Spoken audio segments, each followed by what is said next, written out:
BNP সরকার ক্ষমতায় আসার পর সরকারের প্রথম কর্মদিবসেই প্রধান আলোচনায় ছিল ফ্যামিলি কার্ড। বিএনপির নির্বাচনী প্রতিশ্রুতির অন্যতম বিষয় ছিল এই ফ্যামিলি কার্ড। কিন্তু এই ফ্যামিলি কার্ডে কি ধরনের সেবা দেওয়া হবে, কারাই বা পাবেন এই ফ্যামিলি কার্ড, কবে থেকে বিতরণ শুরু হবে, চলুন জেনে নেওয়া যাক এসব প্রশ্নের উত্তর।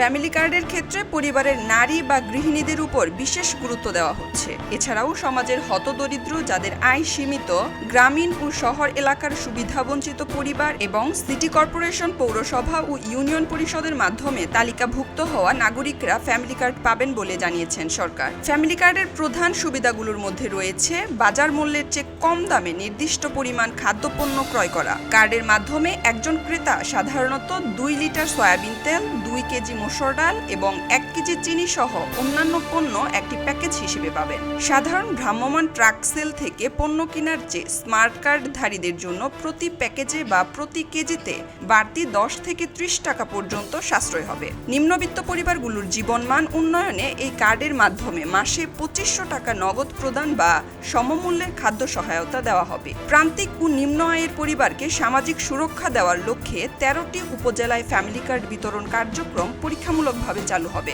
আগামী 10 মার্চ এই কর্মসূচির আনুষ্ঠানিক উদ্বোধন হবে। প্রাথমিকভাবে ফ্যামিলি কার্ড বিতরণ হবে বনানীর করাইল বস্তি, পাংশা, পতেঙ্গা, বাঞ্ছারামপুর, লামা, খালিশপুর, চরফেশন, দিরাই, ভৈরব, বগুড়া সদর, লালপুর, ঠাকুরগাঁও ও নবাবগঞ্জে।